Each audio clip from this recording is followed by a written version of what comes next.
मिलेंगे मिलेंगे।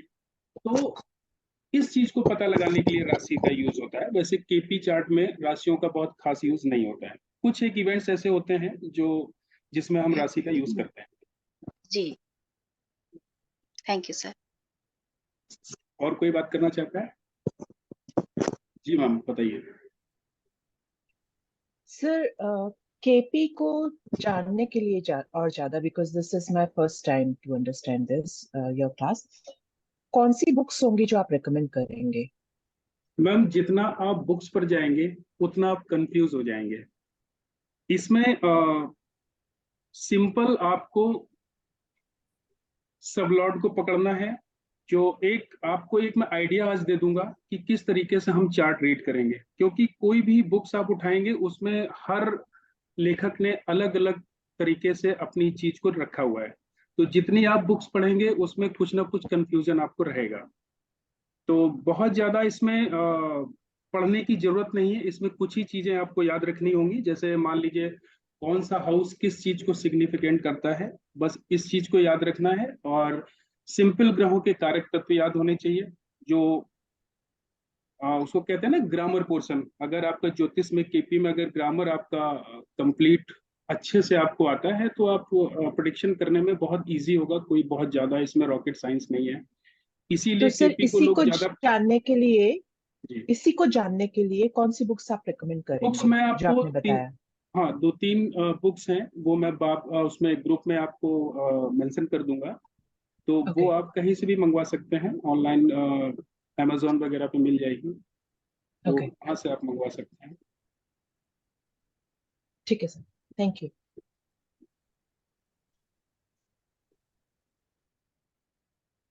और कोई बात करना चाहते हैं?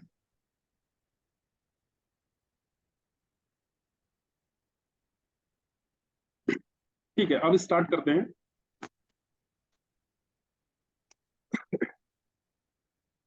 किसी भी कोई भी हम एस्ट्रोलॉजी की कोई भी अगर हम ब्रांच पढ़ते हैं तो उसमें जो है, जो हमारा जो जोडियक होता है वो 360 डिग्री का होता है। और इसी जोडियक को हम 12 बराबर बराबर बराबर बराबर भागों में बांटते हैं, जिसको हम राशि बोलते हैं। और जब हम इस जोडियक को बराबर बराबर 12 भागों में बांटेंगे तो प्रत्येक राशि जो निकल के आती है वो 30 डिग्री की निकल के आती है। 360 को जब हम 12 से डिवाइड करेंगे तो 30 आया। तो ये हर जो राशि का जो डिग्री होती है वो 30 डिग्री की होती है। अब जी, पराश्रय ज्योतिष में क्या है कि इस 360 डिग्री को बराबर बराबर इक्वल भागों में बांटा गया है।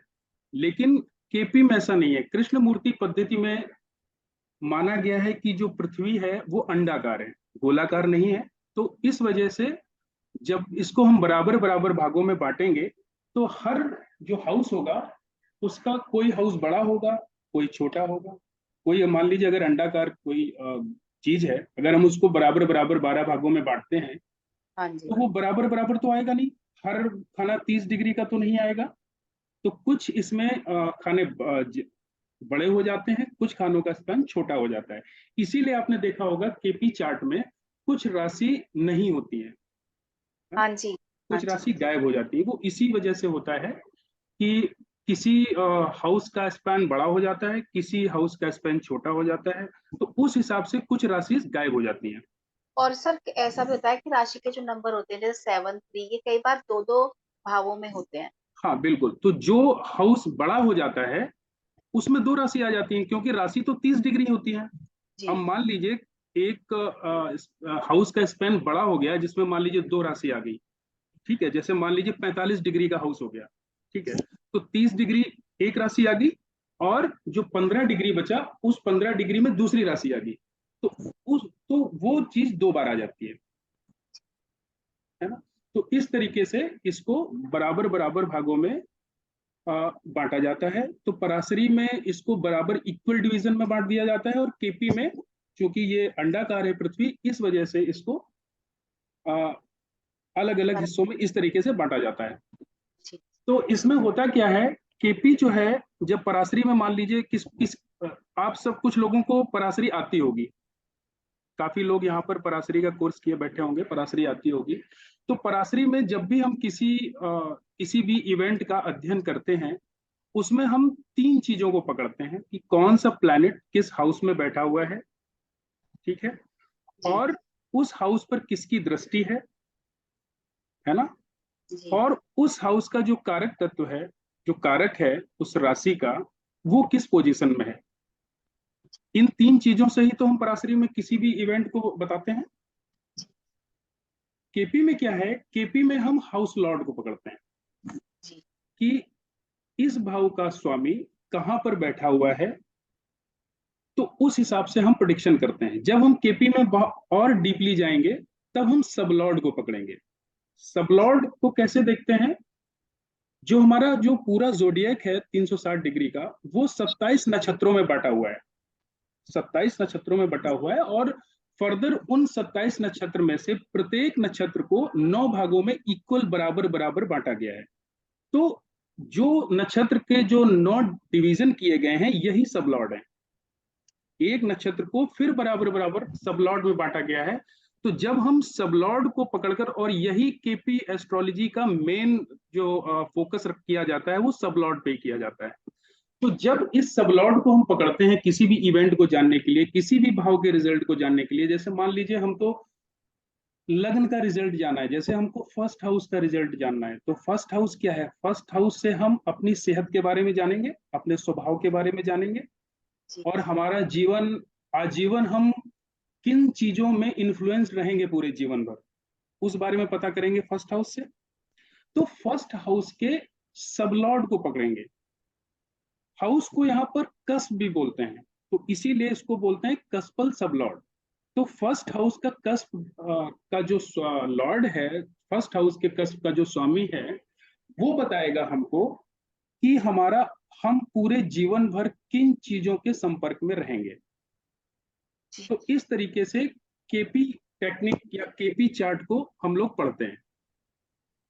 यहाँ पर हाउस हाउसेस मैक्सिमम मुझे लगता है बहुत सारे लोगों को यहाँ पर जो शुरुआत है ज्योतिष की, जैसे हाउस के सिग्निफिकेंस है, वो बहुत लोगों को आते होंगे। कितने लोगों को नहीं आते हैं, तो उसको मैं थोड़ा सा उस बारे में चर्चा कर सकता हूँ, उसके बारे में। सिग्निफिकेंट मतलब सर, जैसे सेकंड जैसे हाउस परिवार का होता है, धन का होता बिल्कुल है, ये बिल्कुल क्या? बिल्कुल बिल्कुल। तीसरा पराक्रम अब और छोटे सिंपल भाई। सिंपल सिंपल इस चीज को समझते हैं, एक बार मैं इसको रिवीजन करवा देता हूँ। जैसे मान लीजिए कोई भी प्लैनेट जिस भाव में बैठा होता है, तो उसका कारक तत्व हम पकड़ते हैं, इस भाव में बैठकर वो क्या रिजल्ट दे रहा है। जैसे मान लीजिए सूर्य है, सूर्य जो है वो हमारी आत्मा है। तो सूर्य कुंडली में जिस भाव में बैठा होगा, वो ये बताएगा कि वहां पर हम अपनी आत्मा से जुड़े हुए होते हैं। जैसे कोई एक लोग बताए कि अपनी कुंडली सबको पता है, हाँ जी ठीक है। यहाँ पर केपी चार्ट की बात हो रही है, जो भी प्लेसमेंट बताएगा वो भाव चलित कुंडली से बताएगा। लग्न चार्ट यहाँ पे हम नहीं ले रहे हैं। लग्न चार्ट की बात हम तब करेंगे जब हम ये पूछेंगे कि कौन सा प्लैनेट किस राशि में बैठा हुआ है, वो चीज हमको आप लग्न चार्ट से बताएंगे। और जब मैं ये पूछूं कि कौन सा प्लैनेट किस भाव में बैठा हुआ है, किस हाउस में बैठा हुआ है, तब आप हमको बताएंगे केपी चार्ट से, भाव चलित कुंडली से। तो कोई सर एक ये लोग, लास्ट का प्लीज, ये लास्ट का जो दो चीजें आपने बोली हैं ये रिपीट कर दीजिए। जब भी किसी प्लैनेट की पोजीशन हमको राशि वाइज देखनी होगी, तो हम लग्न चार्ट से उसको देखेंगे। जैसे हमको ये पता करना है कि हमारा चंद्रमा किस राशि में बैठा हुआ है, तब हम लग्न चार्ट को देखेंगे। सपोज मान लीजिए वो 8 नंबर राशि में बैठा हुआ है, तब हम कहेंगे चंद्रमा हमारा वृश्चिक राशि में बैठा हुआ है। और जब मैं ये पूछूंगा कि चंद्रमा हमारा किस हाउस में बैठा हुआ है, मान लीजिए चंद्रमा 4th हाउस में बैठा हुआ है, तब हम उसकी पोजीशन हम भाव चलित कुंडली से लेंगे। किसी भी प्लैनेट की सर हाउस ये वाइज। इसका कारण क्या है, मतलब ये क्यों ऐसे, इसका कारण क्या है? कारण मैम ये है कि केपी चार्ट में हाउसेस को जो डिवाइड किया गया है, वो मैंने आपको अभी बताया था थोड़ी देर पहले कि जो हमारी पृथ्वी है वो अंडाकार है। जी पराशरी पद्धति में ये लिया गया है कि पृथ्वी को गोल माना गया है, तो जब भी उसको डिवाइड किया जाता है 12 राशियों में तो इक्वल इक्वल बांटा जाता है। लेकिन के कृष्ण मूर्ति साहब ने क्या किया, इसको पृथ्वी को अंडाकार माना, और इसको जब उन्होंने डिवाइड किया तो किसी भी अंडाकार चीज को अगर हम बराबर बराबर भागों में बांटेंगे तो वो जो बंटवारा होगा वो इक्वल नहीं होगा। हाँ तो केपी चार्ट में प्लैनेट की इक्वल पोजीशन पता चलती है कि किस हाउस में प्लैनेट बैठा हुआ है। Sir, if you don't mind, this जी is Acharya from Bhubaneswar. पृथ्वी एक्चुअली अंडाकार तो नहीं होता है, बट ढल के रहता है। क्या चीज सर? जो पृथ्वी बोल रहा है आप अंडाकार का होता है, वो अंडाकार का तो हो ही नहीं, कहीं साइंस में नहीं है कि पृथ्वी अंडाकार है, ये गोल है। बट ये जो रहता है एग्जैक्टली परपेंडिकुलर होके नहीं रहता है, ये थोड़ा ढल के रहता है। ऑलमोस्ट ऑल 27 डिग्री करीब समथिंग वो ढल के रहता है। नहीं सर, पृथ्वी जो है ना प्योर गोलाकार तो है नहीं, हाँ जी। ये हमारी नहीं नहीं, साइंस में भी पृथ्वी तो लिखा हुआ है। नहीं, पृथ्वी तो गोलाकार तो है, सब जगह में लिखा हुआ है, नहीं साइंस नहीं में भी बोलता पृथ्वी है। पृथ्वी गोलाकार हमको मतलब दिखती है, हमको दिखाई पड़ती है, लेकिन एक्चुअली में ये गोलाकार नहीं है। पृथ्वी एक्चुअली में मे गोलाकार बी नहीं है, पृथ्वी गोलाकार सर हमको दिखती मैं है। आंसर, जी जो पोल्स हैं धीरेन्द्र सर, जो पोल्स हैं वहां पे जाके बिकॉज ऑफ फोर्सेस इस तरह से उसकी शेप बन हाँ तो it is right. Not goal, it is actually अंडा। नहीं नहीं, इस तरह ये से क्या शेप, होता है ना, ये जो पृथ्वी ढल के है, ये पोजीशन में रहता है। नहीं ये वो जो तो है है कि कि एंगल में रहता है। इफ यू से द एक्सिस वो वाइज। पोल्स की तरह थोड़ा टेपरिंग होता है। और Yes, the shape of the earth is geoid. It is not it is, circle. yeah, it is actually geoid. The poles Geoid. are tapered Right. and the equator side is bulged out. So it is Right. neither round nor oval. It is Right. geoid. It's geoid. Yeah. Geoid, exactly. Yeah. Anyway, let us come to the topic. Otherwise, we will be divert towards that. Okay Okay. ठीक है। Right. तो Thank you. मैं कहाँ पे था, मैं भूल गया एक्चुअली। अंडाकार पे थे सर। अंडाकार तो मैं यहाँ पे था may I किसी please hello किस yeah may I say something जी जी मैं बाकी सबसे वैसे कहूंगा कि जब एक गुरुजी कोई पढ़ा रहे होते हैं और हम उनसे सीखने के लिए आए हैं, I think we should not debate on his whatever he is telling. We can express our views at the end of it, but that is disrespectful. हम लोग अभी बात करेंगे, हम तो लोगों ने इसलिए स्टार्ट गुरु किया जो है पढ़ा तो रहे आप होते हैं हम उनको काउंटर ना करें, ठीक है जी। सही- मेरी ये सोच है। सही बोले अगर किसी सर। को क्वेश्चन पूछना है तो एंड में पूछे, अभी बिल्कुल मतलब बिल्कुल। कंटिन्यू तो करें। हम लोग बात कर रहे थे केपी चार्ट की।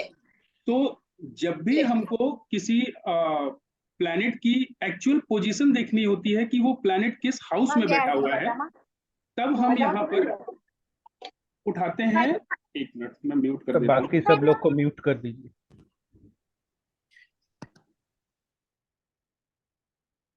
हाँ, तो जब भी हमको प्लैनेट की भाव वाइज पोजीशन देखनी होती है कि कौन सा प्लैनेट किस हाउस में बैठा हुआ है, तब हम वहां पर केपी चार्ट को उठाएंगे। और जब हम बात करेंगे जो प्लैनेट किस राशि में बैठा हुआ है, तो वहां पर हम लग्न चार्ट को प्रेफरेंस करेंगे। राशि वाइज पोजीशन देखने के लिए लग्न चार्ट देखेंगे, और कौन सा प्लैनेट किस हाउस में बैठा हुआ है वहां पर हम केपी चार्ट को उठाएंगे। तो ये चीज क्लियर है। अब कहां पे थे हम? सर आप इसका एग्जाम्पल देख के समझा रहे थे, फिर उसके बाद बिल्कुल बिल्कुल। तो मैं ये बोल रहा था कि जो भी प्लैनेट, जैसे मान लीजिए हमारा सूर्य है, सूर्य जिस हाउस में बैठा होगा हम वहां पर ये मानेंगे सूर्य हमारा आत्म कार्य ग्रह है। तो सूर्य जिस हाउस में बैठा है उस हाउस से संबंधित हमारी सोल जुड़ी हुई होगी। जैसे सपोज अगर हमारा सूर्य सेकंड हाउस में बैठा हुआ है तो हम अपने फैमिली के प्रति बहुत अट्रैक्ट रहेंगे, अपने फैमिली के साथ में मुझे बहुत अच्छा लगेगा। हम धन संचित करने के लिए हमारी आत्मा वहां पर रहेगी, और पूरी तरीके से हम सोल से अपने सेकंड हाउस से कनेक्ट रहेंगे। जैसे कोई एक अपनी पोजीशन बता सकता है कि सन किस हाउस में बैठा हुआ है, आप बताएंगे मैम? Sir, first मेरा house. 9th हाउस में सर। ओके, जिसने भी बोला सन हमारा 12th हाउस में बैठा हुआ है, तो ऐसे लोगों को खर्चा करने में बहुत Second अच्छा house लगता में होगा, करने। वो मतलब स्पेंडथ्रिफ्ट होंगे, उनको उनके हाथ से पैसा अधिकतर खर्चा रहता है, उनको शॉपिंग करना बहुत पसंद होगा, है ना। वो हो सकता है मेडिटेशन और योगा के प्रति बहुत ही अट्रैक्ट रहें, जिनका सन 12th हाउस में बैठा हुआ है। किसने कहा था 12th हाउस में बैठा हुआ है? ऐसे कुछ सिम्टम्स आते हैं आपको हेलो सर, मेरा 10th हाउस में बैठा हुआ है सर। आपका अगर सूर्य 10th हाउस में बैठा हुआ है तो आप अपने आत्मा से, अपने कर्म के प्रति बहुत ही ज्यादा जुड़े हुए हैं। आपको अपने काम में किसी भी अपने कर्म को आप नहीं छोड़ सकते हैं। जहां पर भी आप जाएंगे, आप अपनी सोल से अपने कर्म के प्रति जुड़े हुए हैं। सर मेरा सन फर्स्ट हाउस। ठीक है, तो वो हम बाद में बात करेंगे।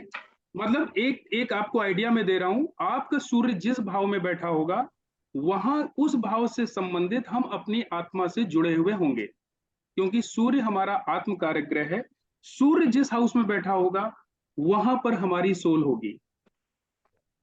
7th में अगर आपका सूर्य 7th में बैठा हुआ है, तो आप अपने पार्टनर से आत्मीयता से जुड़े हुए हैं।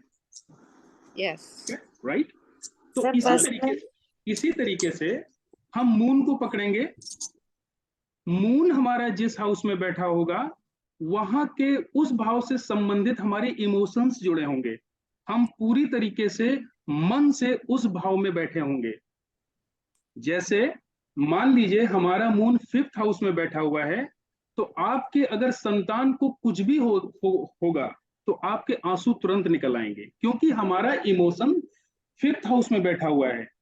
हम मन से कोई भी चीज जब भी हम सीखेंगे, जब भी हम लर्निंग करेंगे, क्योंकि 5th हाउस क्रिएटिविटी का है, लर्निंग का है, संतान का है, तो इस भाव से संबंधित, इस भाव में जब हमारा मून बैठा होगा, तो हम कहेंगे कि हमारा मन वहां पर रखा है, हम इमोशनली वहां पर जुड़े हुए हैं। ऐसा आता है, आप लोग चेक कर सकते हैं अपनी कुंडली में। आपका मून जहां पर भी बैठा होगा, वहां पर आप अपने मन से जुड़े हुए होंगे। Sir moon 8th house. Moon 8th house में बैठा हुआ है, तो जिसका भी मून 8th हाउस में बैठा हुआ है, उसको एस्ट्रोलॉजी बहुत पसंद होगी। उसका मन एस्ट्रोलॉजी सीखने का में लगता रहता होगा। जी सर, बिल्कुल वो सही। अपने मन से जुड़ा हुआ होगा इस ऑकल्ट साइंस से। जी सर, राइट। तो इसी एकदम तरीके से आपका सन जहां पर होगा, वहां पे आपकी सोल होगी। जहां पर आपका मून होगा, वहां पर आप मन से जुड़े हुए होंगे। सर ये लग्न कुंडली से देखने का? नहीं, हम लोग केपी का ही ना? बोल रहे हैं। हम लोग भाव चलित कुंडली के आधार पे, मैंने अभी आपसे बोला, हाँ सर। प्लैनेट की हाउस वाइज पोजीशन जानने के लिए हम एपी चार्ट को लेंगे, और जब हम पूछेंगे कि ये प्लैनेट किस राशि में बैठा हुआ है, वहां पर हम लग्न चार्ट से देखेंगे कि प्लैनेट किस राशि में बैठा हुआ है। Okay sir. मंगल को पकड़ते हैं। मंगल जिस हाउस में बैठा होगा, जहां पर भी कुंडली में मार्स बैठा होगा, उस भाव के प्रति आप एनर्जेटिक रहेंगे, उस भाव के प्रति आप एफर्ट डालेंगे, उस भाव में आपके लड़ाई झगड़े भी होंगे। जैसे मान लीजिए मार्स आपका 3rd हाउस में बैठा हुआ है, आप एनर्जी कहाँ डालेंगे? आप एनर्जी छोटी छोटी यात्राओं में डालेंगे। आपको घूमने फिरने में आपको बहुत ज्यादा अपनी एनर्जी डालेंगे। हो सकते हैं अपने सिबलिंग्स के साथ में, है ना, छोटे भाई बहनों के साथ में आपके लड़ाई झगड़े हो सकते हैं, क्योंकि मार्स जो है एनर्जी और लड़ाई झगड़े का कारक है। 11th में हो तो? Sir Mars 10th house. 11th Mars 10th house में होगा, तो आप अपने कर्म क्षेत्र पर अपनी एनर्जी डालेंगे। जब भी आपके सामने जब भी कोई काम आएगा, तो आप बहुत जल्दी उसको निपटाने की कोशिश करेंगे।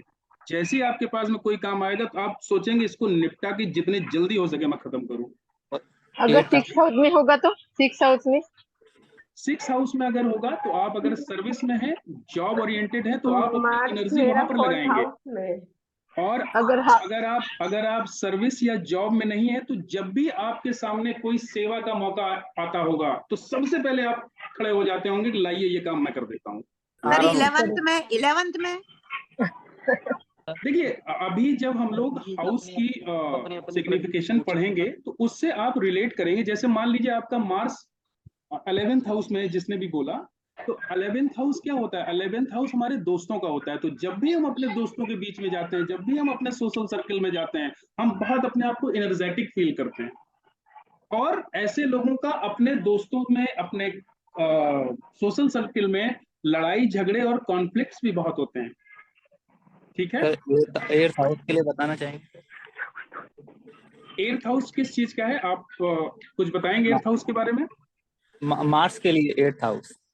8th हाउस जो होता है वो सडन परेशानी का होता है, अचानक समस्याओं का होता है। ठीक है। और 8th हाउस जो है ना, वो हम अपनी कहीं ना कहीं ससुराल पक्ष को भी देखते हैं। ठीक है। तो 8th हाउस में जब भी मार्स होता है तो हम जितनी भी हमारी समस्याएं, सडन प्रॉब्लम आती हैं, उनको निपटाने में हम अपनी पूरी एनर्जी लगाते हैं, है ना। और ऐसे लोगों के अपने ससुराल से भी थोड़ा सा अनबन रहती है, मतलब कॉन्फ्लिक्ट, लड़ाई झगड़े भी हो सकते हैं, और इस तरीके की सिचुएशन आ सकती है जिनका मार्स 8th हाउस में होता है। और सर अचानक मार्स से फर्स्ट हाउस। एक्सीडेंट वगैरह भी करवाता है, क्योंकि सडन परेशानी का होता है 8th हाउस। ठीक है। आगे हेलो बढ़ते हैं। सर, आगे मार्स बढ़ते हैं। Mars first house. 12th house. इस तरह में सर नहीं, इस तरह इस से अगर तरीके से होगी बहुत सर सारे तो लोग समझ में हैं, नहीं आएगा इस तरीके से नहीं। फोर्थ आप सर इस तरह आपको से अगर हाउस होगा के तो कुछ सिग्निफिकेटर्स हर चीज आपको पता होंगे। नहीं पता है तो इस प्लेसमेंट के बाद में अभी हम हाउस के बारे में बात करेंगे। उससे आप जब अपने आप का प्लेनेट का जब रिलेशन निकालेंगे तो आपको समझ में आएगा, ऐसे आपको नहीं समझ में आएगा। सर मेरा एक वैलिड क्वेश्चन था जी सर जैसे आपने भी बताया कि जहाँ पर सूर्य बैठा होगा वहाँ से भाव से रिलेटेड आत्मा जुड़ी होगी, और जहाँ चंद्रमा बैठा होगा वहाँ से इमोशन जुड़े होंगे। लेकिन जी। अगर किसी एक ही भाव में सूर्य और चंद्रमा इकट्ठे बैठ जाए तो आप आत्मा और मन से उसी भाव से जुड़े हैं। मतलब मन और आत्मा दोनों उसी भाव से होंगे। हम्म। तो मतलब वहां पर उस भाव से रिलेटेड उस इंसान का ज्यादा मतलब तो आप अपने जीवन में ऐसा अनुभव करेंगे कि मेरा सारा जीवन, सारा दिन, सारा टाइम उस हाउस से संबंधित बीतता है। आप ऐसा जरूर पाएंगे, है ना। आपका फोकस उस हाउस पे होगा। ओके। लेकिन सब इफ यू डोंट माइंड, सूर्य और चंद्र का जो रहता है वो तो ग्रहण योग होता है, वो तो बोलते खराब है। वो ग्रहण तो योग आदमी का माइंड नहीं ऑलरेडी डिस्टर्ब सर, होता है।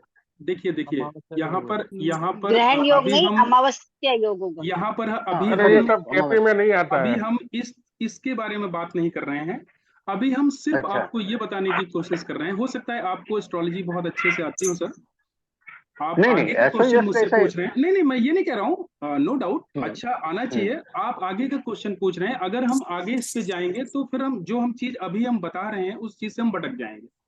तो अभी मैं केपी सिर्फ में हम आपको लोग ये जोक तो बताने की नहीं कोशिश देखते कर हैं। रहा हूँ, अभी हाँ सिर्फ हाँ मैं ये बताने की आपको कोशिश कर रहा हूं कि जो प्लैनेट है वो किस, जब भी हमारे सामने कोई कुंडली आएगी तो अगर हम उस कुंडली को अगर देखते ही कुछ चीजों को हमको अंदाजा लगा लेना है, तो वो ओके अंदाजा हमको उस कुंडली को देखते ही कैसे आएगा, तो वो मैं बताने की आपकी कोशिश कर राइट। रहा हूं। Yes yes. तो मार्स तक हुआ। मार्स के बाद में बढ़ते हैं आगे, बुध को उठाते हैं। गुड। मरकरी, मरकरी आपका जिस हाउस में बैठा होगा, मरकरी जो है ना हमारी इंटेलेक्ट का कारण है, हमारी बुद्धि का कारक है। तो उस हाउस से संबंधित हम अपनी बुद्धि का प्रयोग करेंगे। जैसे एग्जाम्पल, मान लीजिए मरकरी हमारा 6th हाउस में बैठा हुआ है, तो हम जो भी लोगों को सेवा देते हैं या जो भी नौकरी करते हैं, जहां पर भी हम सर्विस करेंगे, वहां पर हम अपनी बुद्धि का यूज करेंगे, वहां पर हम अपना पूरी तरीके से दिमाग लगाएंगे। अगर मरकरी 12th हाउस में बैठा हुआ है तो हम अपने इन्वेस्टमेंट बहुत ही बुद्धि लगाकर करेंगे। हमारा सारा फोकस, आवाज आ रही है। सर आपसे एक रिक्वेस्ट है, सबको अनम्यूट कर दीजिए। म्यूट कर दिया सर। ठीक है सर। म्यूट करिए, नॉट अनम्यूट। ओके। तो मरकरी जहां पर भी जिस हाउस में बैठा होगा, उस हाउस से संबंधित जो भी चीजें हैं वहां पर हम अपनी बुद्धि का खर्च करेंगे। अगर मान लीजिए किसी का मरकरी 1st हाउस में बैठा हुआ है, तो कोई आंसर देना चाहेगा कि वो अपनी बुद्धि कहाँ यूज करेगा? अपने खुद के व्यक्तित्व पर और खुद के ऊपर, हाँ जी। अपने स्वास्थ्य। आत्मा ऐसा व्यक्ति कुछ ओवर ही अपने आप को बुद्धिमान समझता है, वो हर चीज में अपनी बुद्धि लगाता है, जहां पर उसको चतुराई दिखाता बुद्धि नहीं भी लगानी चाहिए वहां पर भी वो बुद्धि लगाता है। तो है। कभी कभी इस पोजीशन में मरकरी निगेटिव रिजल्ट देता है। ठीक है, तो इसी तरीके से मरकरी हम देखेंगे, मरकरी हमारा किस हाउस में प्लेस है। कहाँ देता है? क्या एट्थ चीज? हाउस में मरकरी एर्थ अगर हाउस में, एट्थ हाउस में एर्थ हाउस में, एर्थ हाउस में अगर मरकरी होगा तो हम रिसर्च वर्क में अपनी बुद्धि का यूज करेंगे। हम ज्योतिष सीख रहे हैं, हम ज्योतिष में पूरी तरीके से बुद्धि का यूज करेंगे। सर फार्मिंग कर सकते हैं। क्या? Farming farming farming? हाँ, एट्थ हाउस में। जो सर फार्मिंग मेरा होता है ना वो फोर्थ मरकरी हाउस से होता है, दूसरे फार्मिंग भाव एर्थ हाउस नहीं होता सर है। सेकंड हाउस, में mercury second house. Second house mercury चंद्र अगर के सेकंड साथ हाउस होगा तो परिवार में जितने भी आपकी चीजें चलेंगी, चाहे लड़ाई झगड़े हो, चाहे आपस में उनकी मित्रता हो, उसको सुलझाने में आप अपनी बुद्धि लगाएंगे। परिवार को एक रखने में आप अपनी बुद्धि लगाएंगे। पैसे कैसे हम इकट्ठा करें, पैसे हम अपना बैंक बैलेंस कैसे बढ़ाएं, आप इसमें अपनी बुद्धि लगाएंगे। तो मरकरी जिस हाउस में मरकरी बैठा मेरा होगा चंद्र उस के साथ हाउस में जाकर हम अपनी बुद्धि को खर्च करेंगे। ठीक है, मेरा मेरा मरकरी चंद्र के साथ सेकंड हाउस में। हाँ, तो आप अपनी बुद्धि अपनी फैमिली में लगाती होंगी, फैमिली के जितने भी मैटर होंगे उसको आप सॉर्ट आउट करने में आपका एक रोल रहता होगा, हाँ ऐसा रहता है ना। सर प्लीज तो it's a mercury request, ninth आप हाउस। पर्सनल चार्ट किसी के प्लीज मत डिस्कस करिए। हमारा केपी का सर एक सब कुछ, हाँ कंटेंट सर, ये सर हम पूरा लोग कोई नहीं मजा सीख नहीं आ रहा सर पाएंगे। इसमें, कोई सर सर इंटरेस्ट इसमें नहीं। सब क्वेश्चन लोग लास्ट में इतने लीजिए, आप क्यूरियस है ना सिखाओ अपने पहले। अपने बिल्कुल पर्सनल चार्ट डिस्कस कोई करने इस में, तरह का तो फिर क्लास वो करेंगे क्लास सर का तो कुछ कोई समझ में नहीं आएगा, बिल्कुल मतलब कोई नहीं बिल्कुल इंटरेस्ट बिल्कुल। नहीं रहेगा। रहेगा सर। आप ठीक है, सब आप लोग अपने इतने आप मेच्योर अपने हैं, पर्सनल प्लीज। क्वेश्चन प्लीज मत पूछें, है ना। सर सर एक प्रोग्रेस कर एक दीजिए क्लास और में ना क्लास एक चलाइए। एग्जांपल को लेके आप सबको समझा दीजिए। ठीक है, मरकरी हो गया। अब शुक्र को बढ़ते हैं। शुक्र जो है वो हमारे प्रॉस्पेरिटी का कारक है। हम पैसा कहां से बनाएंगे उसका कारक है, और हम किस भाव से संबंधित प्रेम से जुड़े हुए हैं। शुक्र का जो प्रेम होता है वो ऐसा प्रेम होता है जिसका जिसका कोई स्वार्थ नहीं होता है, निस्वार्थ प्रेम। तो किस भाव से हम निस्वार्थ प्रेम से जुड़े हुए हैं, हम प्रॉस्पेरिटी कहां से बनाएंगे, हम पैसा कहां से बनाएंगे, ये शुक्र की प्लेसमेंट बताती है। राहु की प्लेसमेंट क्या बताती है? राहु जो है वो डीप डिजायर का प्लैनेट है। जिस भाव में राहु बैठा होगा उस भाव के प्रति हमारी इच्छाएं कुछ डीप तरीके से जुड़ी हुई होंगी। कहने का मतलब यह हुआ कि उस भाव से संबंधित चीजें आदमी को चाहिए ही चाहिए। जिस भाव में राहु बैठा होगा, जैसे मान लीजिए किसी का राहु फर्स्ट हाउस में बैठा हुआ है, तो फर्स्ट हाउस अपने आप का होता है, तो ऐसा व्यक्ति अपने आप के ऊपर बहुत ध्यान देता है। अपना एक तरीके से सेल्फ सेंटर्ड होता है, मैं कैसा दिख रहा हूं और मैं अपने आप को कैसे लोगों के सामने प्रेजेंट करूं, अपने आप को मैं कैसे निखारूं, इसके प्रति उसकी डीप डिजायर होती है। इसके प्रति वो बहुत ही डीपली जुड़ा हुआ होता है, जिसका राहु फर्स्ट हाउस में होगा। केतु डिटैचमेंट का कारक है। केतु जिस हाउस में बैठा होगा उस भाव के प्रति हम डिटैच होंगे, अपने आप को डिटैच फील करेंगे या लापरवाह फील करेंगे अपने आप को। जैसे मान लीजिए किसी का केतु 7th हाउस में बैठा है, तो ऐसा व्यक्ति अपने रिलेशनशिप के लिए बड़ा लापरवाह रहता है और कहीं ना कहीं किसी न किसी रूप में अपने रिलेशनशिप में वो डिटैचमेंट का फील करता है ना। उसको कहीं ना कहीं ऐसा फील होता है कि रिलेशन हमारा कहीं ना कहीं गड़बड़ है। अगर केतु जिस भाव में बैठा होगा उस भाव के प्रति आप लापरवाह रहेंगे और डिटैच्ड फील करेंगे अपने आप को। ठीक है, और कौन सा प्लैनेट बचा? जुपिटर। जुपिटर जहां पर बैठा होगा उस भाव से संबंधित हमारा लक काम करेगा। जैसे मान लीजिए आपका जुपिटर 2nd हाउस में बैठा हुआ है, तो आप फैमिली को लेके बहुत लकी हैं, आप वेल्थ को लेके बहुत लकी हैं। ऐसे आदमी के पास में वेल्थ की कभी कमी नहीं रहेगी, जब भी उसको जरूरत पड़ेगी आपका लक आपका सपोर्ट करेगा और उस एरिया में आप हमेशा ग्रोथ का अनुभव करेंगे। हमेशा कुछ ना कुछ आपको ग्रोथ होती हुई दिखेगी। जिस एरिया में आपका जुपिटर बैठा होगा। जिस एरिया में सैटर्न बैठता है उस एरिया के प्रति हमारी जिम्मेदारी बढ़ जाती है। अगर हमने उस एरिया में अपने कर्तव्यों को नहीं निभाया, अपने जिम्मेदारी को पूरा नहीं किया, तो वो एरिया हमको रुलाएगा।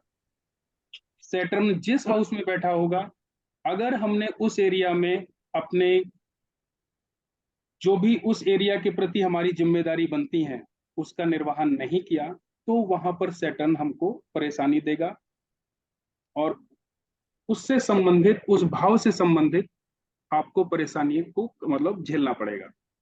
तो इस तरीके से एक आपको जनरल आइडिया हो जाएगा। कोई भी केपी चार्ट जब आप उठाएंगे, जब आप प्लैनेट की पोजीशन देखेंगे, कौन सा प्लैनेट किस हाउस में बैठा हुआ है। सर वो शनि वाला सैटर्न का जो बताया था, एक बार आप उसको रिपीट कर दीजिए। सैटर्न जिस एरिया में बैठा होता है, जिस हाउस में बैठा होता है, उसके प्रति आपकी जिम्मेदारियां बढ़ जाती हैं। आपको किसी भी कीमत में वहां पर आपको अपनी जिम्मेदारी निभानी पड़ेगी। एग्जाम्पल, अगर आपका सैटर्न 5th हाउस में बैठा हुआ है तो आपकी जिम्मेदारी संतान के प्रति बढ़ जाएगी। अगर आपने अपनी जिम्मेदारी संतान के प्रति अच्छे से नहीं निभाई, तो यही भाव, यही संतान आपको रुलाएगी, आपको परेशान करेगी। क्लियर? इन केस सर अगर सैटर्न 12th में ही हो 2-3 प्लैनेट्स के साथ, फिर अगर सैटर्न 12th हाउस में होगा तो आपको अपने इन्वेस्टमेंट बहुत अच्छे से सोच समझ के करने होंगे, जिम्मेदारी से करने होंगे, उसको रिसर्च करके करना होगा। अगर आप ऐसा नहीं करेंगे तो आपके इन्वेस्टमेंट गड़बड़ होंगे, आपके पैसे का नुकसान होगा, आपको परेशानी होगी। ठीक है? बिल्कुल सही सर, थैंक यू। इस तरीके से प्लैनेट की प्लेसमेंट को देख के हम एक जनरल आइडिया लगा सकते हैं कि इस भाव चलित चार्ट को जब भी हम देखेंगे, प्लैनेट की पोजीशन देखेंगे, तो एक जनरल आइडिया लग जाएगा चार्ट को देखते ही कि सामने वाले की पोजीशन क्या है, ये क्या डेस्टिनी लेकर आया है, इसका क्या बर्थ चार्ट बोल रहा है। तो सर ये जो आपने बताया, ऐसे तो ये सारे जो ग्रह हैं, हम कैसे डिटरमाइन करेंगे कि हर ग्रह को साधना है? मतलब हमको सब कुछ बैलेंस कैसे कर सकते हैं? साथ हंसी मजाक थोड़ी है, इसको क्या करते हैं? मैं समझा नहीं, आपका क्वेश्चन नहीं समझ पाया मैं। सर ये जो इतने सारे ग्रह हैं, मतलब किसका कौन सा घर में क्या बैठा है, तो सबको, अब आपने बोला कि शनि ये काम करता है, अब कोई इंसान अपने शनि पे हर काम कर हाउस रहा है, जो है, हर हाउस काम कर रहा है। हर हाउस कुछ ना कुछ आदमी की लाइफ से जुड़ा हुआ होता है। जैसे अब हम हाउस की बात करते हैं, अभी हमने प्लैनेट की बात की, हाउस की बात करते हैं। फर्स्ट हाउस कुंडली के 12 भाव होते हैं, ये क्लियर है सबको? जी है। फर्स्ट हाउस जो बताता है वो हम खुद एक तरीके से फर्स्ट हाउस हैं, हमारे बारे में बताता है। हमारा शरीर है फर्स्ट हाउस, हमारा स्वभाव कैसा रहेगा, हम जीवन में किन क्षेत्रों से संबंध रखेंगे, ये हमारा फर्स्ट हाउस बताता है। फर्स्ट हाउस, किसी की भी सेहत के बारे में पता करना हो तो हम उसके फर्स्ट हाउस को देखेंगे। उसका फर्स्ट हाउस का लॉर्ड, या जब हम केपी को और डिटेल में पढ़ेंगे तब फर्स्ट हाउस का कस्पल सब लॉर्ड जिस तरीके के नंबर दे रहा होगा, उससे हमको पता चलेगा कि इस व्यक्ति का स्वभाव कैसा है, इस व्यक्ति की सेहत कैसी रहेगी, इसका जीवन कैसे कटेगा, इसका पूरा जीवन इस संघर्ष में कटेगा कि बहुत अच्छे से इसका जीवन व्यतीत होगा, ये व्यक्ति के फर्स्ट हाउस से पता चलेगा। सेकंड हाउस से क्या देखेंगे? सेकंड हाउस हमारा एक्यूमुलेटेड वेल्थ है, जो हम बैंक में पैसा इकट्ठा करते हैं। कोई भी हमारी संचित चीज या कोई भी ऐसी चीज जो हमारा सोर्स बने, जिंदगी जीने का सोर्स बने, वो हम सेकंड हाउस से देखते हैं। फर्स्ट हाउस हमारा शरीर है, हमारे शरीर को कौन पालता है? Second house. खाने को हमको कौन देता है? Second house. तो सेकंड हाउस हमारा सोर्स हो गया, फर्स्ट का सोर्स हो गया सेकंड हाउस। सेकंड हाउस हमारी फैमिली है, हमारी वाणी है, हम कड़वा बोलते हैं, मीठा बोलते हैं, है ना? तो ये चीज हम सेकंड हाउस से देखेंगे।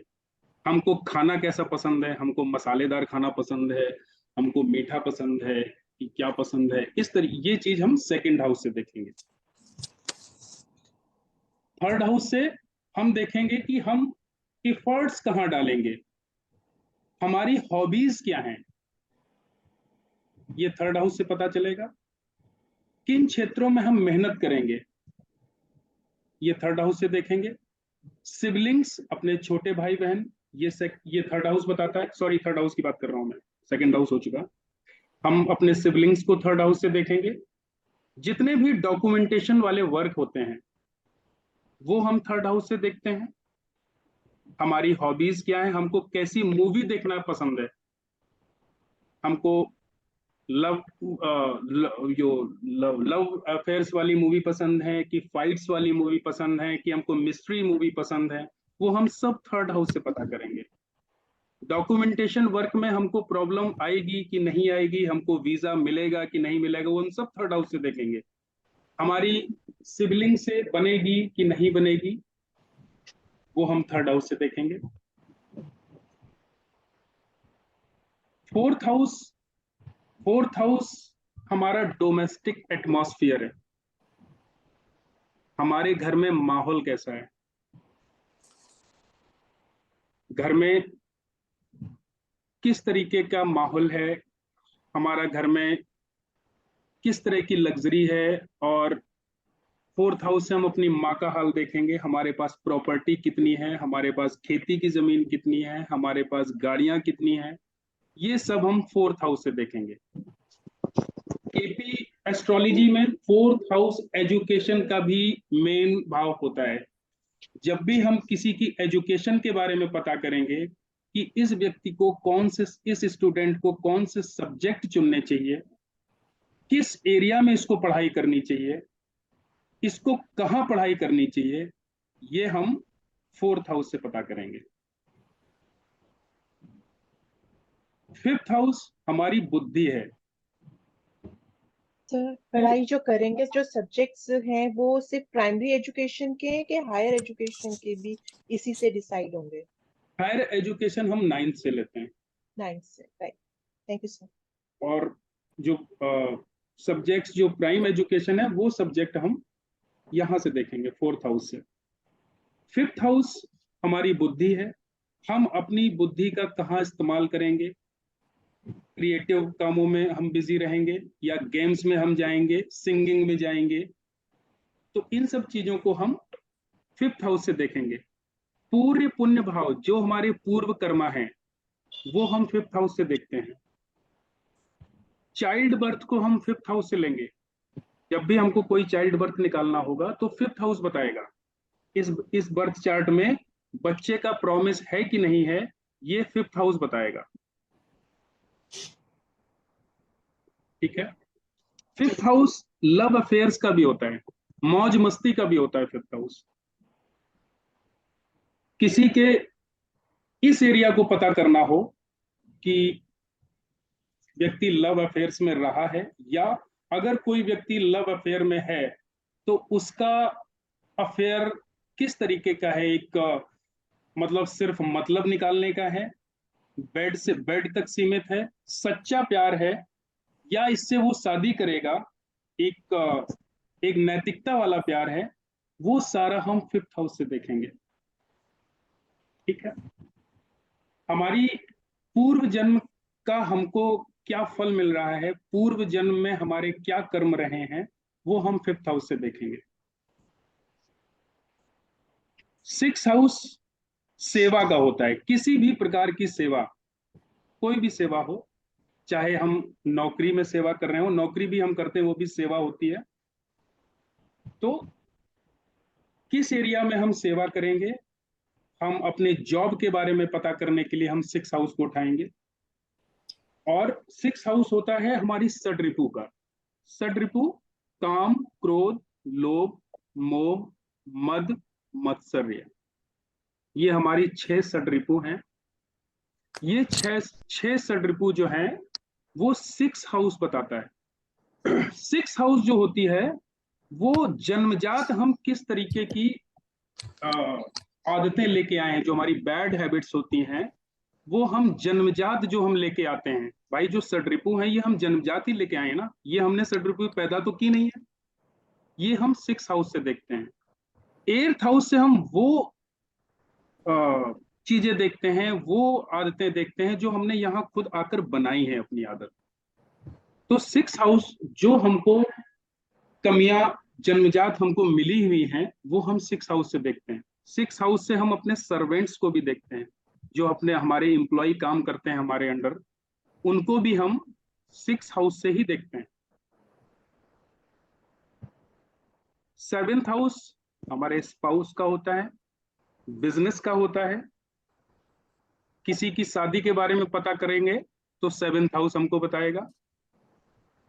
कोई व्यक्ति व्यापार करेगा, व्यापार में वो सक्सेस होगा कि नहीं होगा, 7th हाउस बताएगा। कोई व्यक्ति अपोजिट सेक्स के प्रति कितना अट्रैक्ट है, 7th हाउस बताएगा। ये हमारे डेली इंटरेक्शन का हाउस होता है, जिन लोगों से हम डेली मिलते हैं उसको बताएगा। 6th हाउस, एक चीज को मैं बताना भूल गया था, डेली रूटीन का भी हाउस है ये 6th हाउस। डेली वेजेस पे जो हमारा रूटीन जो हम फॉलो करते हैं वो 6th हाउस से देखते हैं। 7th हाउस डेली वेजेस पे जिन लोगों से हम मिलते हैं वो हम 7th हाउस से देखते हैं।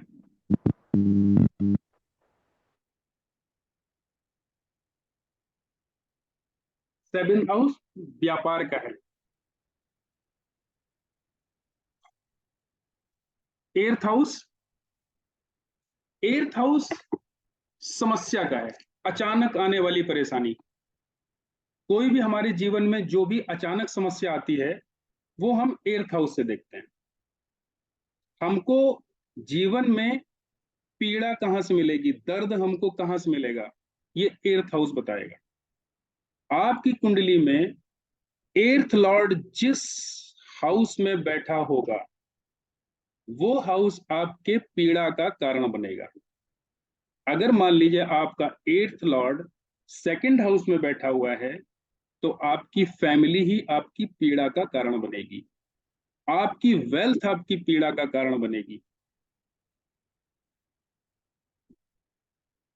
8th लॉर्ड अगर 3rd हाउस में बैठा हुआ है तो छोटी छोटी यात्राएं आप करेंगे उसमें आपको परेशानी अचानक आएगी। आपने देखा होगा कि कुछ लोग कोई भी यात्रा करते हैं ना तो उनको कुछ ना कुछ दिक्कत उनके साथ हो जाती है, कभी चोरी हो जाएगी, कभी कुछ सामान गुम हो जाएगा, या कभी ऐसा कुछ हो जाएगा कि उनको कुछ ना कुछ पीड़ा का अनुभव जरूर होगा वहां से।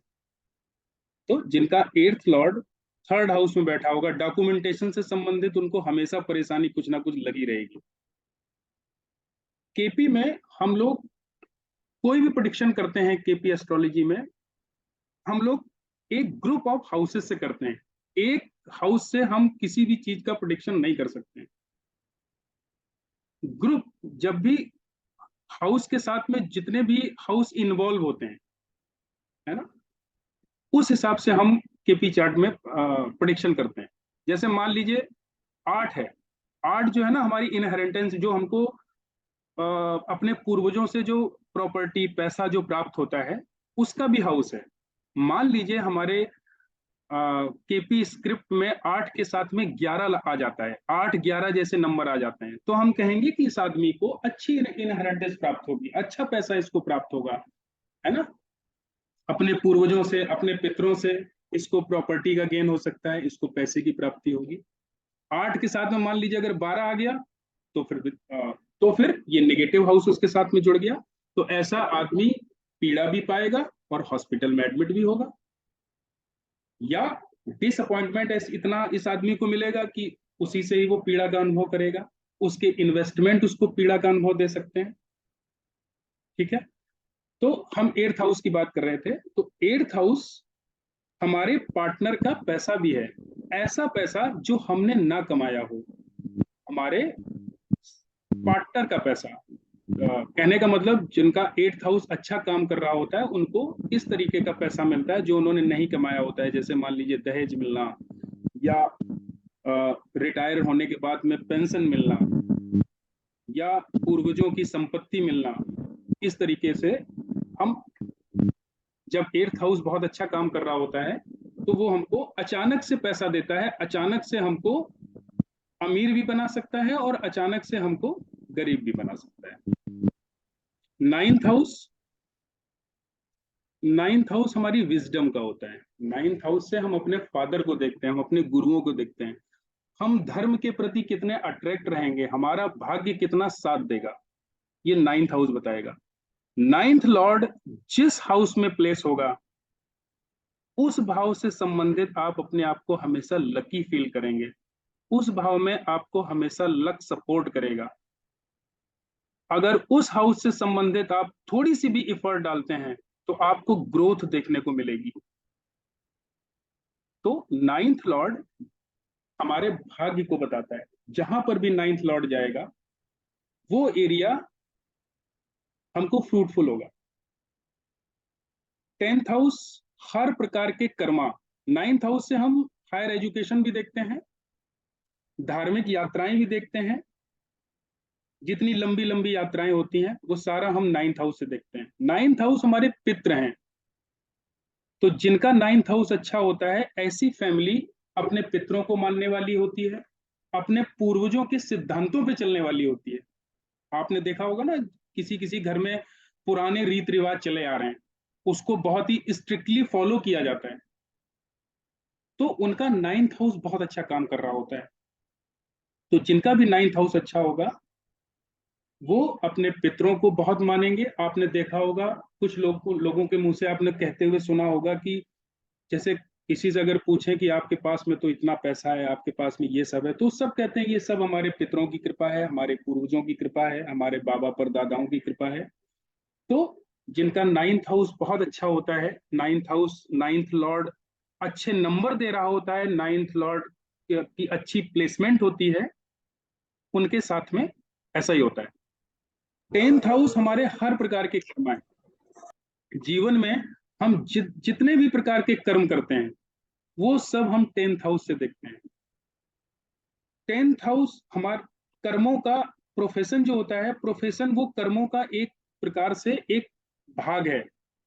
तो 10th हाउस को हम सिर्फ प्रोफेशन से नहीं लेते हैं, प्रोफेशन निकालने के लिए हमको 6th भी देखना पड़ता है और 7th हाउस भी देखना पड़ता है। 10th हाउस हमारे ऑल ओवर कर्मा है। 10th लॉर्ड जिस एरिया में बैठा होगा उस एरिया से संबंधित हम आजीवन कामों में एक तरीके से लिप्त रहेंगे, उस एरिया के प्रति हमारे काम रहेंगे। 11th हाउस हमारी डिजायर है, डिजायर फुलफिलमेंट का हाउस है, यहां से लाभ, हर प्रकार का लाभ, सिर्फ पैसे का लाभ नहीं, जीवन में जितने भी इवेंट्स होते हैं हर प्रकार का लाभ जो होता है वो हम 11th हाउस से देखते हैं। हमारा सोशल सर्किल 11th हाउस है, हमारे यार दोस्त 11th हाउस हैं, अपने बड़े भाइयों को भी हम 11th हाउस से देखते हैं।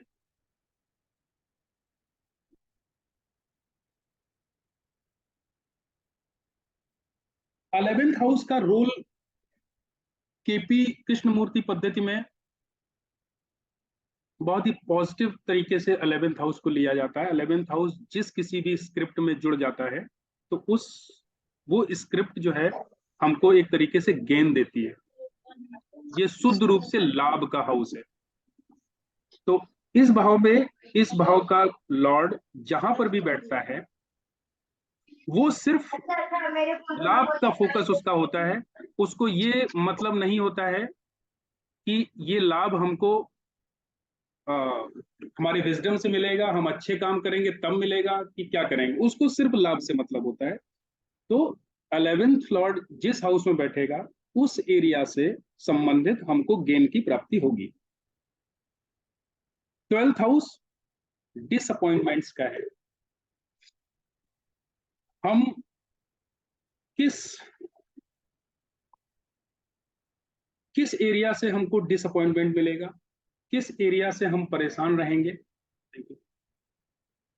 ये हमको 12th हाउस बताएगा।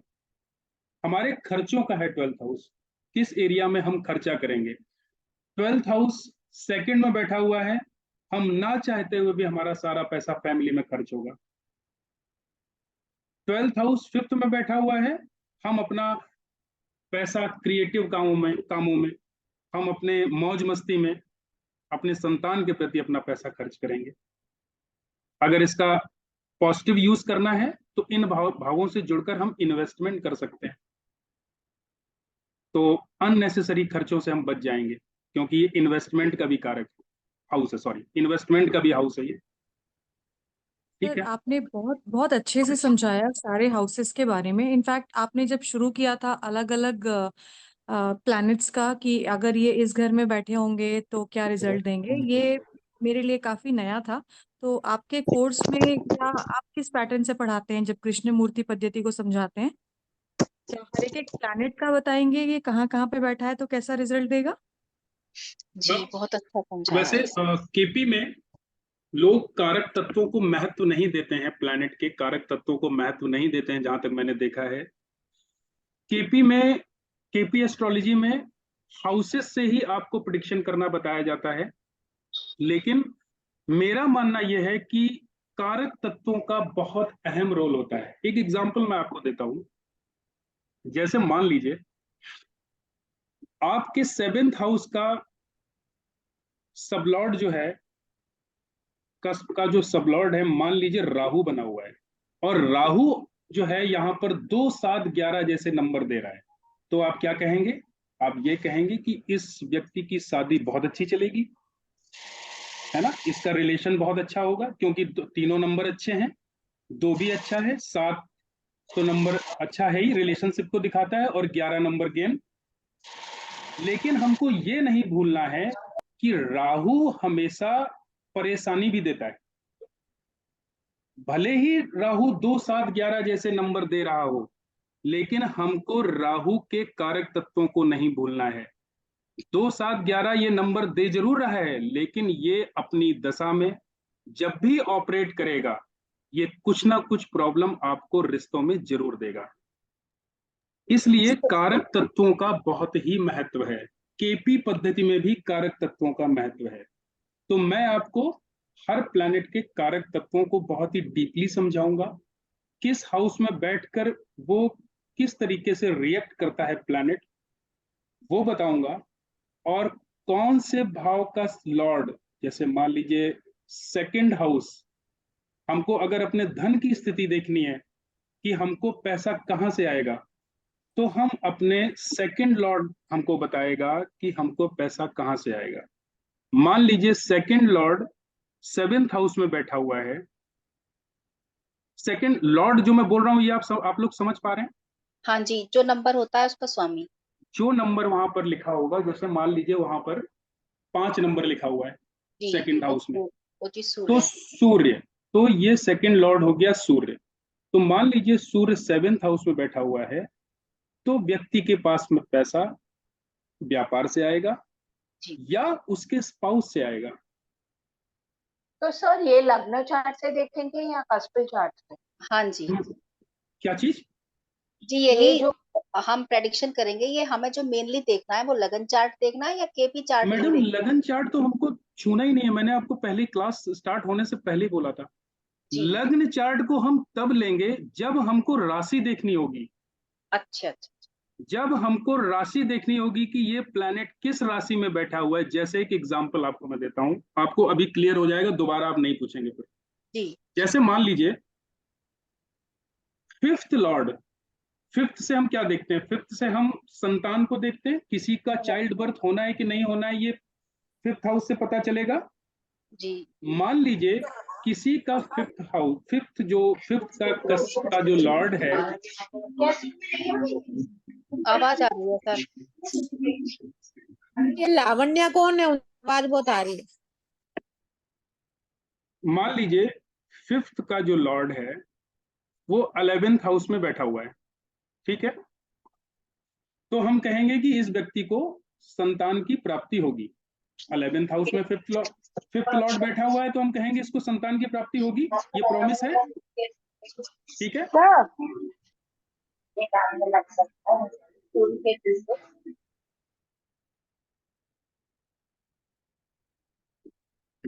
लेकिन यहां पर राशियों का कैसे यूज होगा? कुछ बैरन साइन होती हैं। बैरन साइन का मतलब समझते हैं?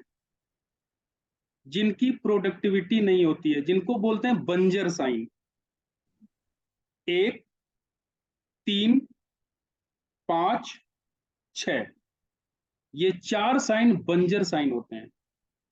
अब भले ही प्लैनेट 2, 5, 11 जैसे नंबर दे रहा है, लेकिन अगर वो प्लैनेट इन राशियों में बैठा होगा लग्न चार्ट में, या उसका नक्षत्र इन राशियों में बैठा होगा, तो हमको चाइल्ड बर्थ नहीं होगा। तो ये है राशियों का महत्व। तो जब भी हम कुछ इवेंट्स में राशियों का अध्ययन करेंगे, वैसे केपी चार्ट में राशियों का बहुत बड़ा रोल नहीं होता है, लेकिन कुछ इवेंट्स में राशियों का रोल होता है, वो मैंने आपको शुरुआत में ही बता दिया। तब हम सर एक क्वेश्चन है जो बताएंगे प्लीज। जी बताइए सर, जो आप स्क्रिप्ट की बात कर रहे हैं, जो केपी में होता है 2, 5, 11 आपने जैसे कहा, ये कैसे मिलेगा हमें? ये क्या है? ये स्क्रिप्ट मैं बनाना सिखाऊंगा आपको। ये 3 प्लैनेट्स की स्क्रिप्ट बनती है, प्लैनेट लेवल पर, नक्षत्र लेवल पर और सबलॉर्ड लेवल पर। इन 3 प्लैनेट्स की पूरी स्ट्रिंग को देख के ही हम उसके किसी भी इवेंट्स का पता लगाते हैं।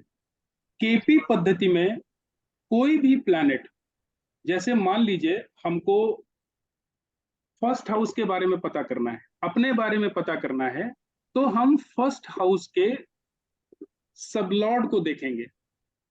मैंने आपको बताया ना, जब भी जो शुरुआत में मैंने आपको बताया था कि ज़ोडिएक साइन को पूरे 360 जो हमारा ज़ोडिएक होता है उसको 27 नक्षत्र में बांटा गया है, और हर नक्षत्र को 9 डिवीजन में बांटा गया है। तो यही सबलॉर्ड है। तो सबलॉर्ड जो होता है ना, वो एक हाउस का 9th डिवीजन होता है। तो बहुत ही मतलब जो एक सबलॉर्ड होता है, वो कोई सबलॉर्ड 2 मिनट में चेंज हो जाता है, कोई सबलॉर्ड 5 मिनट में चेंज होता है। जो सबलॉर्ड का जो स्पैन होता है, वो जो दशाएं होती हैं, महादशा की ड्यूरेशन के ऊपर डिपेंड करता है। जैसे केतु की दशा 7 साल की होती है, तो उसका जो स्पैन होता है केतु का, वो सबलॉर्ड लेवल पर बहुत ही कम होता है। वो 1 मिनट में ही केतु का स्पैन चेंज हो जाता है। जैसे मान लीजिए किसी का जन्म 5:20 पे हुआ है, और उस समय जो है फर्स्ट हाउस का जो सबलॉर्ड है, वो मान लीजिए केतु बना हुआ है, तो जैसे ही 5:22 होगा, तो उसका वो सबलॉर्ड चेंज हो जाएगा, शुक्र हो जाएगा। केतु के बाद शुक्र आता है, तो शुक्र हो जाएगा। तो इस तरीके से सबलॉर्ड किसी भी हाउस का जो भी हम इवेंट्स निकालेंगे, उसके हम सबलॉर्ड को पकड़ेंगे। मैं आपको एक एग्जांपल एक कुंडली से दिखा देता हूं, तब आपको और क्लियर समझ में आएगा। Thank you sir. ये चार्ट दिख रहा है सबको? हाँ जी। स्क्रीन दिख रही है? हाँ जी। ये आपका है सर? नहीं। क्या चीज? ओके। अब जैसे मान लीजिए इसके हमको ये जो नारायण भाव लिखा हुआ है, ये है केपी चार्ट, जहां पे मेरा माउस का कर्सर घूम रहा है, ठीक है? ये लग्न चार्ट है। तो हम यहां पर इस चार्ट को लेंगे, इसको हम भूल जाएंगे, लग्न चार्ट को हम नहीं लेंगे, हम केपी चार्ट की बात करेंगे। अब यहां पर अगर हमको पता करना हो कि हमारा लग्न लॉर्ड कौन है, तो कौन है हमारा लग्न लॉर्ड? जी बुध। बुध है। यहाँ पर 3 नंबर लिखा हुआ है लग्न में जी, जो कि 3rd में बैठा। बिल्कुल, ये बैठा है 3rd में। तो हम क्या प्रेडिक्शन देंगे? हमारे फर्स्ट लग्न का लॉर्ड 3rd में बैठा हुआ है, तो ये व्यक्ति अपने सिबलिंग से बहुत अटैच होगा, अपने भाई बहनों को बहुत प्यार करता होगा जी। इस व्यक्ति को छोटी छोटी यात्राएं करना बहुत पसंद होगा। यही प्रेडिक्शन देंगे। हाँ जी। इस व्यक्ति को पैसा कहां से आएगा? Sir online work. कैसे? Sir 3rd house is online work. नहीं, हम पैसे की स्थिति सेकंड हाउस से देखते हैं। जी, सरकारी नौकरी लगती है। हम सेकंड हाउस से देखते हैं पैसे की स्थिति। हाँ जी। और पिता से। हाँ, तो चंद्रमा हुआ सेकंड लॉर्ड, कहाँ बैठा हुआ है? 8th house. रिसर्च वगैरह। तो इसका जो पैसा है वो रिसर्च वर्क से, एस्ट्रोलॉजी से, अपने ससुराल से इसको धन की प्राप्ति हो सकती है जी। इस तरीके से हम एक जनरल आइडिया लेते हैं किसी भी चार्ट को रीड करने के लिए। अच्छा सर, एक बात पूछूं, इसमें सब लॉर्ड तो बुध है, लेकिन सब लॉर्ड हम किसको बोलेंगे इसका? मैं वही बताने जा रहा हूं आपको। जब भी कोई चार्ट हम खोलते हैं, तो अगर उस कुंडली का एक जनरल आइडिया लेना हो तो मैंने आपको 2 तरीके बताए कि कौन सा प्लैनेट किस हाउस में बैठा है, उसकी एनर्जी, उसके कारक तत्वों को पकड़ लेंगे और उसके कारक तत्व और उस भाव के कारक तत्व दोनों को मिला के हम एक प्रेडिक्शन बना देंगे। ठीक है। दूसरा क्या तरीका है? दूसरा प्रेडिक्शन ये होगा कि किसी भाव का स्वामी, किसी भाव का लॉर्ड जिस हाउस में बैठेगा उस हाउस से संबंधित दोनों को मिला के हम प्रेडिक्शन निकाल देंगे। तीसरा, जब हमको किसी चार्ट का डीप अध्ययन करना होता है, जब हमको ये पता होता है कि इस व्यक्ति का टाइम बर्थ एक्यूरेट है, अगर मान लीजिए किसी का टाइम ऑफ बर्थ अगर उसको थोड़ा भी डाउट है, मान लीजिए जैसे कोई कह रहा है कि मैं 5:30 बजे के आसपास पैदा हुआ हूं, हाँ जी, वहां पर सबलॉर्ड सही रिजल्ट एक तरीके से हम एक्यूरेट पता ही नहीं कर पाएंगे कि इसका सबलॉर्ड कौन है, क्योंकि मैंने आपको बताया कि सबलॉर्ड 2 मिनट में चेंज हो जाता है। हाँ जी, हाँ ठीक है। अब जैसे हमको ये पता करना हो कि फर्स्ट हाउस का सबलॉर्ड कौन है, तो ये लिखा हुआ है भाव, हाँ जी, भाव लिखा हुआ है, भाव के नीचे लिखा हुआ है 1 2 3 4 5 6 7 8 9 10 11 12 जी, ये सब सॉफ्टवेयर में आपको मिल जाएगा, आपको एस्ट्रोसेज में भी मिल जाएगा। जी, सबके पास में एस्ट्रोसेज लगभग डाउनलोड होता ही है। हाँ जी, है। आप जब भी एस्ट्रोसेज खोलेंगे, आप ऊपर जो लाइंस बनी होती हैं उसको क्लिक करेंगे तो केपी पे आप आएंगे, फिर जब हाँ, उसको आगे बढ़ाएंगे तो आपको वहां पर हाउस इस तरीके से आपको मिलेंगे वहां पर। हाँ जी, तो सब मिल फर्स्ट हाउस का सबलॉर्ड, ये जो उप स्वामी लिखा हुआ है, हाँ जी, बुध, तो फर्स्ट हाउस का सबलॉर्ड कौन है? बुध। बुध। तो बुध की प्लेसमेंट जहां पर होगी वहां पर हम पूरी तरीके से इन्वॉल्व रहेंगे। तो मैंने आपको बताया। तो सर हम उसके स्वामी को ही सबलॉर्ड बोल रहे हैं, जो फर्स्ट नहीं हाउस नहीं का? नहीं नहीं नहीं, सब फर्स्ट हाउस के स्वामी, ये तो एक चांस की बात है कि इस भाव का स्वामी भी बुध है और इसका सबलॉर्ड भी बुध बन गया। अब जैसे देखिए, सेकंड हाउस का सबलॉर्ड कौन है? केतु। अच्छा, हाँ, वो केतु है, कैसे? केतु है। अब इस टाइम को अगर हम देखिए, इस टाइम को अगर हम आगे बढ़ाते हैं, देखिए मैं 1 मिनट आगे बढ़ा रहा हूं, तब आप देखिएगा इसमें से कई उपस्वामी जो सबलॉर्ड है वो चेंज हो जाएंगे। देखिए मैंने 1 मिनट बढ़ाया, देखिए शुक्र आ गया, केतु की जगह शुक्र आ गया। हाँ जी। 1 मिनट मैंने पीछे किया, ये देखिए वापस केतु आ गया। जी, आ गया ना। तो सबलॉर्ड का यूज हम तब बहुत अच्छे से कर पाएंगे, प्रेडिक्शन हमारी तब एक्यूरेट जाएगी जब हमारा टाइम ऑफ बर्थ सही होगा। तो सर हम वो सबलॉर्ड वगैरह इसी चार्ट में देखेंगे, वैसे हम मतलब इसमें नहीं देख के बता पाएंगे जो चार्ट है? हाँ, आपको चार्ट मिलेगा, किसी भी सॉफ्टवेयर में आपको ये मिल जाएगा।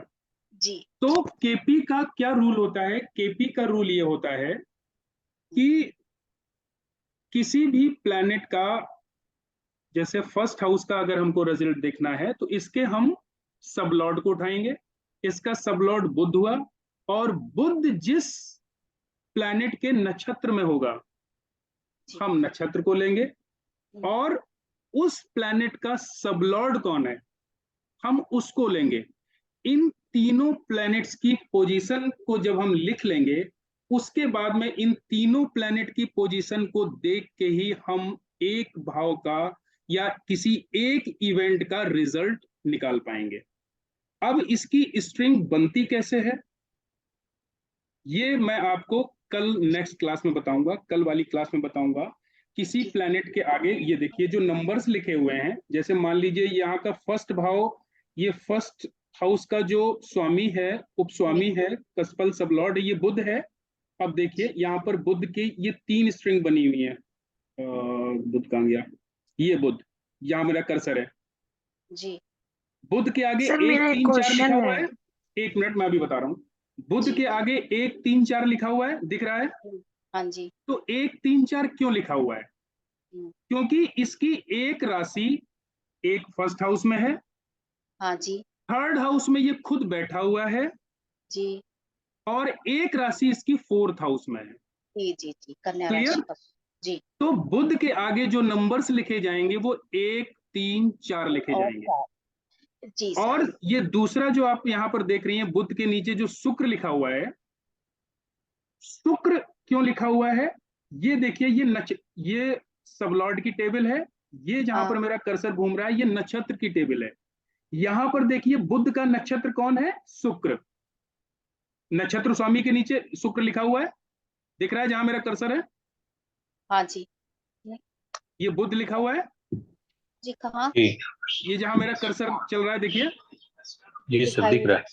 बुध के आगे शुक्र लिखा हुआ है। तो पहले हम सबलॉर्ड को उठाएंगे, उसके बाद में हम नक्षत्र को उठाएंगे।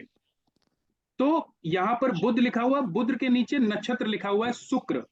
अब शुक्र किन हाउसेस को साथ में लेकर चल रहा है, शुक्र को देख लीजिए यहां से। 5, 12। शुक्र कहां बैठा हुआ है, 1 नंबर में, फर्स्ट जी हाउस में हाँ। बैठा हुआ है शुक्र। हाँ तो जी। शुक्र के नीचे हमने लिख दिया, शुक्र के आगे लिख दिया 1 नंबर। ठीक है। फिफ्थ हाउस में इसकी राशि है तुला राशि,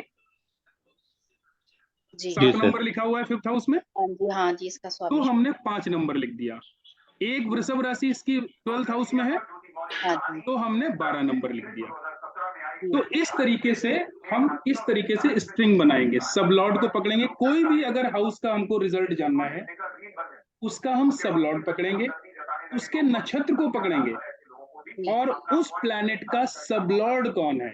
जैसे हमने फर्स्ट हाउस के कस्पल सबलॉर्ड को पकड़ा बुध, बुध का नक्षत्र है शुक्र, और इसका सबलॉर्ड कौन है, मंगल। तो इन 3 प्लैनेट की हम स्ट्रिंग बनाएंगे। ये देखिए, बुध, शुक्र और मंगल। तो हमें इसमें मिल जाए। सर म्यूट करिए ना आप, जिसका पूजा जी, आवाज आ पूजा रहा है। जी न्यूज बाद में सुनिएगा, लाइन से डिस्कनेक्ट हो जाइए। पता। ओके, तो इस तरीके से हम प्लैनेट की पोजीशन निकालते हैं।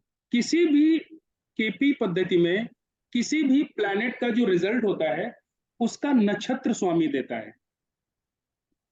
अब इसमें कुछ रूल्स होते हैं केपी के कि किस प्लैनेट का रिजल्ट नक्षत्र देगा और कौन सा प्लैनेट खुद अपने रिजल्ट देगा। इसके कुछ रूल्स हैं, वो रूल्स के बारे में हम लोग कल डिस्कस करेंगे। 5-6 रूल्स हैं, वो रूल्स कल मैं आपको बताऊंगा। और इसमें अगर किसी को कुछ क्वेश्चन पूछना हो तो मुझसे पूछ सकते हैं। सर मुझे पूछना है। जी किरण जी, कौन? जी जी बताइए मैम। सर, मेरा क्वेश्चन है सर, जब अभी आपने बताया था कि